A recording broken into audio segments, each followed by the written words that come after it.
Now, South African motorists have been given a reprieve after the National Treasury decided not to increase the fuel levy for another year. According to Finance Minister Enoch, this will save consumers around 4 billion rand. Treasury also proposed to increase value-added tax by 1 percentage point from 15 to 16%. But remember, that's over the next 2 years, half a percentage point per year.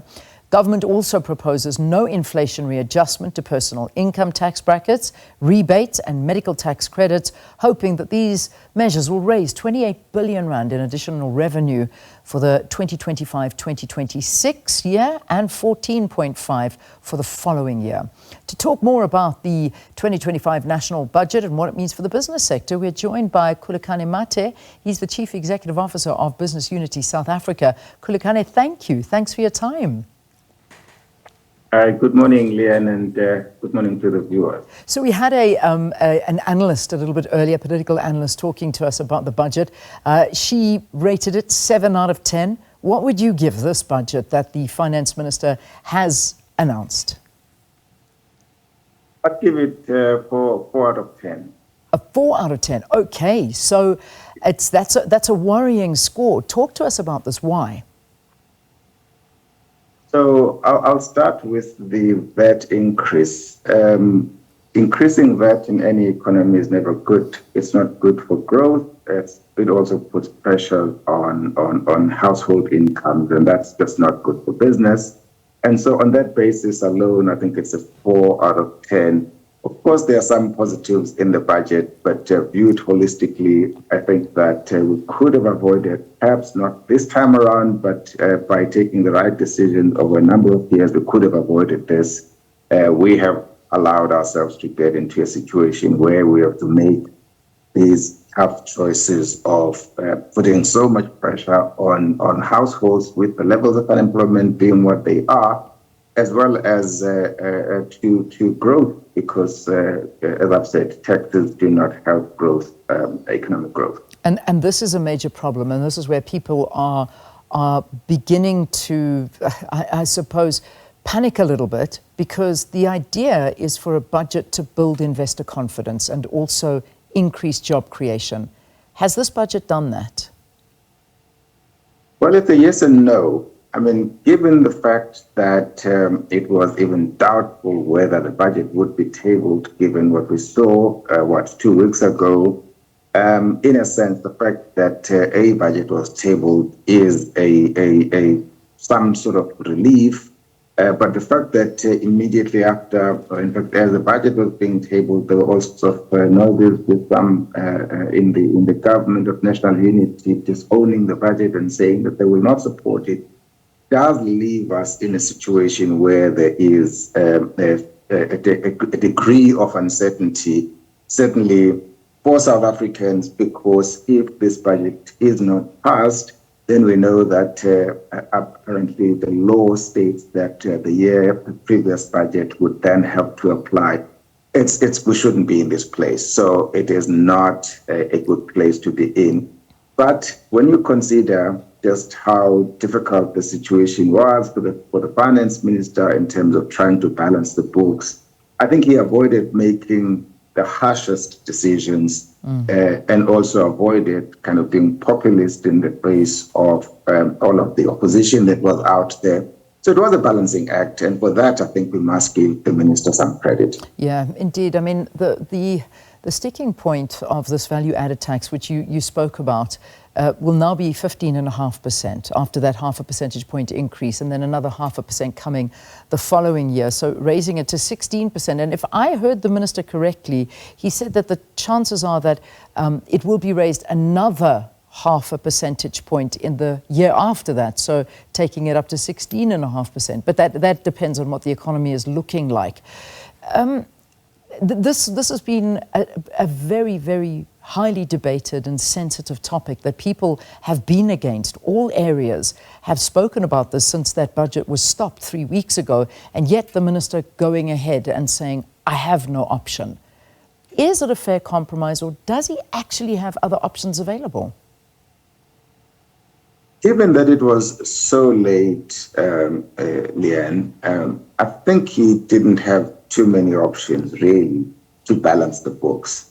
But what I have difficulty with is we didn't have to find ourselves in this position, kind of last minute situation, the sort of brinkmanship that we're seeing, because it has been clear for well over 10 years that our economy is not growing.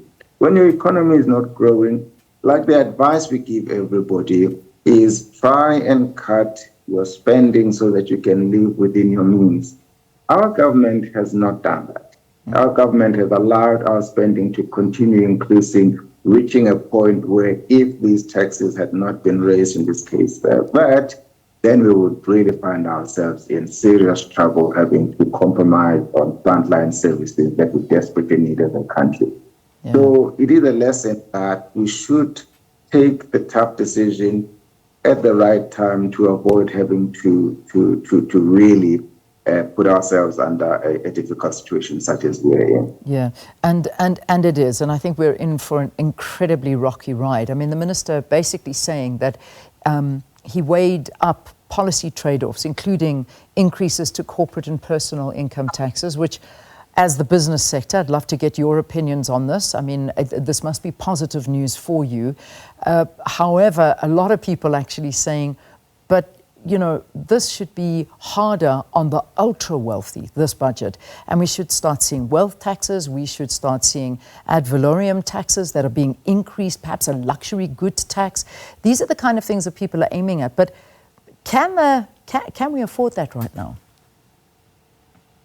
I don't think we can. So for instance, on the corporate income tax, we are one of the highest, jurisdiction when it comes to corporate income tax compared to countries like us around the world.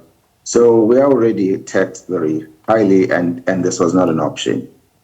Similarly, I think the idea of a wealth tax, I'm no expert in tax, but I don't think that we are in a position where we can do that, because we have to weigh up things like savings that we need in an economy.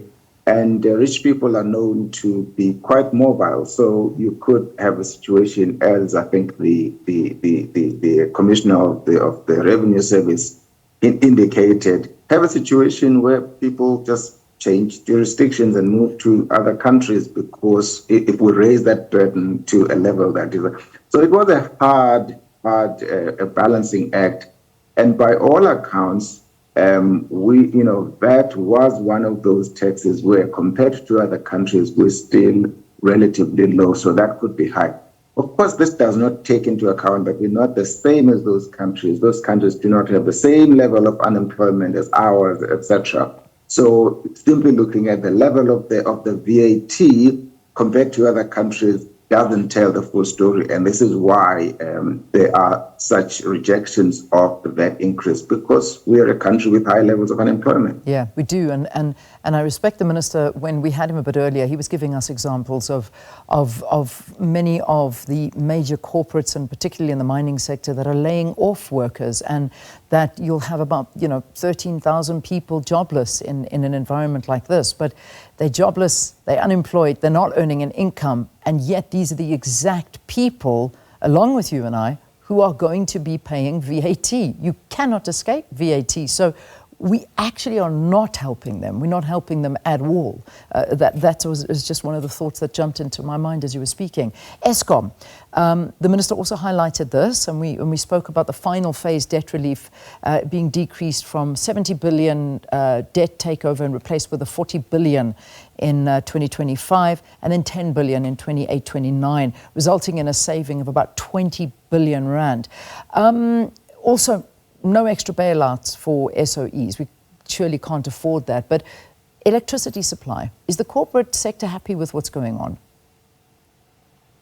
Well, look, I think a lot of work has been done in the past 2 years, maybe 18 months, to really bring down the levels of load shedding that were so debilitating and causing harm to the economy. Many companies, especially small and medium enterprises, closed down. So since last year, we've seen a huge reduction in load shedding. In fact, going for over 200 days without load shedding. So some good progress has been made there, and some of the announcements in the minister's budget do indicate that there is focus on addressing the remaining challenges in the energy sector, addressing the issues of expanding our transmission network and various other infrastructure projects. That is good. As business, we welcome that because the infrastructure is the backbone for economic growth, without which it would be difficult to grow the economy. So energy, transport, water, as the minister mentioned in his budget speech, we welcome that. We think that those are the right calls.